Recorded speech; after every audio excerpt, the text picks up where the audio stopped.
if they're smart, they'll draw from whatever input that we have to give. Yeah, and it's like closing sort of party note then, so it's where we do want the academics continue to be the focus and concern, but we do understand we're working towards the total development of each child, and that these life skills will be very, very important in addition to what we're teaching them with the academics. So thank you so much. And thank you very much.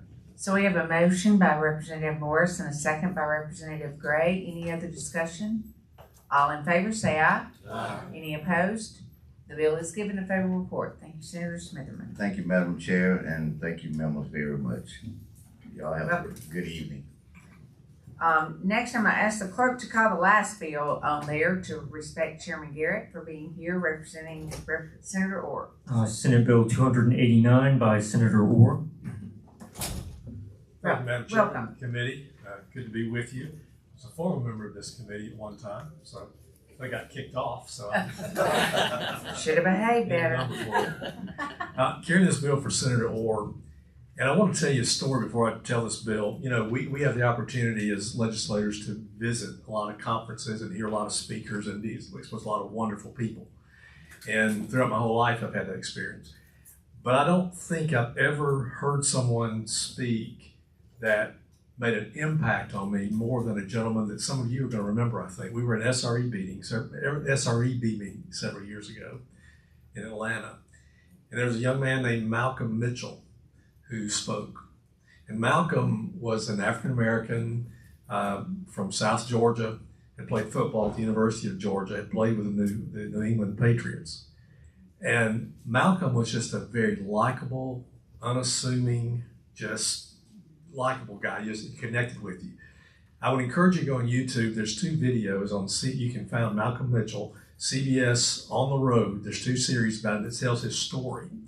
He grew up in a tough situation, a single parent home. He didn't really concentrate so much on school. He didn't really, he just kind of got by, but he was a really good athlete.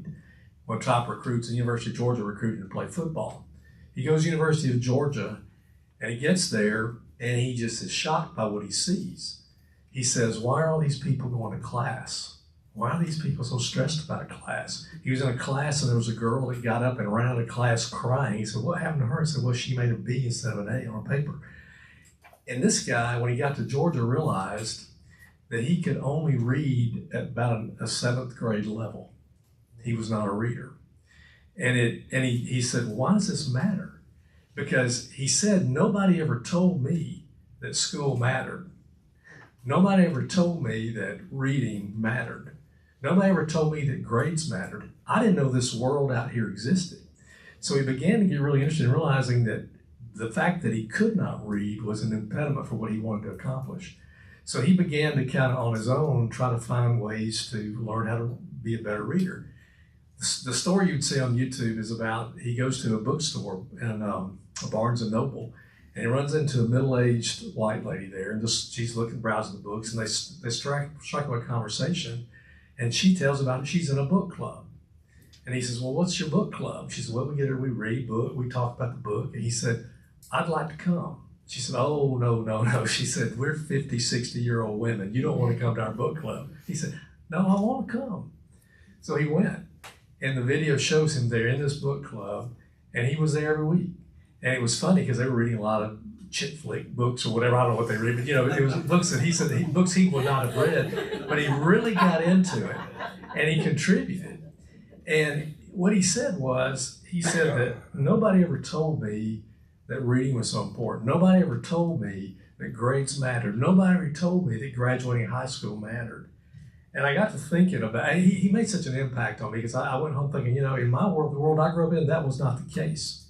But then I found out coming down here, I've talked to a lot of different people who come from a lot of different backgrounds, and I found out that's a challenge for a lot of people. You mentioned conflict resolution. We've done some conflict resolution pilots and some other pilots in the Montgomery schools, here's in Marshnos, to try to help kids who really don't have a thought beyond high school. So here's my thought. You look at Alabama, we are 21% of our state at least is in poverty. We're 45th in the country in terms of family stability. 45.3% of the children born in Alabama are born to unwed mothers. And we also, that was 35% 20 years ago. So we're on a bad trend here. So I got to thinking when this bill came, when Senator Orr asked me about this bill, I kind of pushed back. It was this is not the kind of bill I usually kind of carry. But I've thought about Malcolm, and I thought about the fact that he didn't know what he didn't know, and somebody had to tell him. This bill basically takes data. It's not values that it's trying to impose on anybody, but it takes statistical data and said there's 3 things you can do in this order that will minimize the likelihood that you will live a life in poverty. Number 1 is graduate high school. The next thing is get a job. And the third thing is marry before you have children. Now, I mentioned the other mother situation. I've never met someone who was in that situation who said to me, I wish I didn't have that child. They don't say that. That's not the point. I've never met someone who is a single parent. The single parenting is tough. There's single parents in our legislature. That's a tough life to live. This is not devaluing that. It's just basically on the front end telling somebody who's in a situation, that just so you know, if you will do these 3 things in this order, that will minimize your likelihood of being in poverty. In fact, 97% of the people who do those 3 things don't end up poverty. Now, all that's not because of those 3 things, but it's certainly a big contributor to that. What this bill does is require school boards to set a policy to age appropriate for any grade, any age, to teach those 3 sequences twice before they graduate high school. So you do it in the 5th grade, in an assembly. You can have a curriculum. You want to do it more frequently, but you can do it in the 5th grade or the 10th grade. Just twice before they graduate high school, tell somebody, if you'll do these 3 things in these orders, your life just might turn out better from an economic standpoint. Thank you, Representative Garrett. Any questions? We have a motion by Representative Drummond for a favorable report and a second by, I didn't hear it, Gidley. Representative Pascal. Representative Pascal. It was me. I'm sorry. Plus, you got us mixed up the other day. I was trying to kill you. Well, you just look alike. Representative Gidley is the second, and I think I saw some hands for some questions. So Representative DeBose. Thank you, Chairman Garrett, for bringing this bill or working with Arthur Orr on Senator Orr. This is a concept I fully support. It's not a new concept. This sequencing success, we've known about this for a while. It's statistically proven, and I think it's important for us to include this in our curriculum in schools. It's from a statistical standpoint, we know this concept will improve students' lives. And as you said, if you don't know about it, what chance do you have? So thank you for bringing it. This is as important as anything that we can do for our students throughout their education. So I'm in favor of requiring. I'm glad that it says shall, and let's do it. Did I see Representative Morris? Yes. I thought so. Thank you. Why 5th and 10th grade? It could be any grade. It just said, I just use that. It said twice before they graduate. It could be the 1st and 12th grade. It could be just any time. It could be all, it really should be, I think, more than just twice, but the bill just says twice before they graduate. It should be, but if you're gonna do it twice before they graduate, at least junior high and high school. I think so, yeah. Because elementary, we're not thinking about things. I was just by the 8th grade, yeah. Yes. But I think this will leave it up to the school board. And what the bill says is that the school board can you can incorporate it in the curriculum, or you may do assembly programs or whatever. You leave it up to the school board. But I agree with you. It would need to be at a point when it can make a difference to them. Yeah, especially 8th Register grade. with them, yeah. 8th grade. Yeah. All the way to 12th grade. Representative Baker. Thank you, Madam Chair. I agree with others that have commented on their support and the need for this bill. This follows very much in line with what I commented earlier towards the total development of a child and the sequence towards success. I think that's very important. I love the fact that there's a lot of flexibility on this for the locals in terms of their being able to determine how often and such. And I'm like you, Representative Garrett, I think that maybe the more, that this might be intertwined in there as well would be good. But so anyway, thank you for bringing this bill. I want to finish my story about Malcolm though.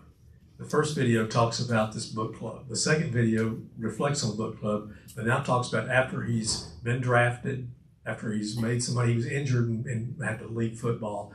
He's now writing children's books, going back into the classroom, telling kids what he didn't know and how to tell them how important it is to read. So, Thanks for finishing the story. yeah, thank you. Representative Smith. I appreciate the bill. I would say as we look at those higher grades, 11th, 12th, I think it needs to be before that, because by the time they get to be seniors, they know everything, and it's very difficult to tell them anything. But I do think that this is something we need to instill so that when they are parents, they will value education. The bill mentions that it's a three-pronged framework, and it should be, the curriculum may be presented in age-appropriate manner, and it mentions for all ages. So this is available to all ages, but the requirement is you've got to do it at least twice. Representative Ross. I'm not going to do another pre-K commercial, but I could. Soon they'll have somebody to do that for me, so. Yeah, this is a great bill, and I know that when things are important, like when we did letters, the science of reading, we found how successful it was because we did not mandate it. What we did is we gave incentives. So, I'd love to see us at some point take that model and see how it works, so that we do move away from shalls and mandates. But other than that, I do support this. It's very important. But I would like to see schools or school systems get incentives for doing things. Thank you. I'll talk to the budget chair about that. Good time to mention that. Let me go through the budget and I'll show you. Well, we have a motion by Representative Drummond and a second by Representative Gidley. Is there any more discussion or questions? All in favor say aye. Aye. Any opposed? Your bill is given a Thank vote. you very much, appreciate it. Thank you. I'm gonna now turn the gavel over to the Vice Chair Baker. Thank you for leaving a few weeks ago. Feeling much better now, and I told Senator Orr I would carry the last bill. Yes, Madam Chair, then so glad you're feeling so much better. Glad to have you back with us. And so with that, then we do have SB 280 would be our final bill on our agenda for today. With that, then, Madam Chair, you're recognized. Thank you very much. This is a Paperwork Streamlining Act. I bet all of you have spoken with teachers that feel like they are over paperwork. And I think this is meant to improve that situation. I do want to commend the Alabama Reading Initiative though, because they have been out a year ago for a year presenting training on the new program and trying to make sure everybody knew, so they weren't duplicating work unnecessarily because they weren't informed on how to use the system. And so while I appreciate that hard work, I also then appreciate the importance of not having to enter data but once and to have consolidated systems. And at the appropriate time, I do have an amendment that's in your packet that we have worked on with educators, with the department, and with the AEA.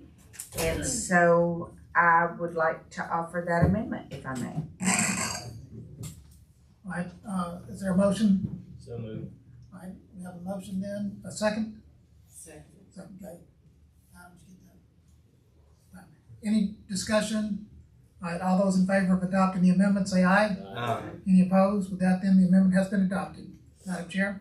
Thank you. It just changed some of the language. You can't really compare and talk about paperwork between federal programs versus state programs. And so that was the difference of that amendment. I'm happy to answer any questions. Any questions? Motion in favor, report at the correct time. All right, before, looks to be there's no discussion, so with that then there's been a motion to give the bill a favorable report and a second. This will be as amended. And, is there any further discussion? None? All those in favor say aye. Aye. Any opposed? With that, then, we have SB 280 as amended has been given a favorable report. Madam Chair, before I return the gavel back to you, I would like to take one point of personal privilege, which I forgot to do this at the very start. I do have a page here that I would love to recognize if I could before we adjourn. Jace Hammond, if you would stand, please. This is a page from Farmington in Nescamby County within my district. He's an 8th grader at Farmington High School. Well, we're glad to have him here with us paging this week. Thank you so much, Jace. With that, Madam Chair, we turn the gavel back to you. Thank you. Does anybody else have guests with us today? We're always glad to have Representative Hollis with us. Representative DuBose? I have my almost regularly occurring intern, Sarah Spradley from Auburn, and she's doing a great job. We're always glad to have you with us as well, Sarah. Anyone else? With that, we are adjourned.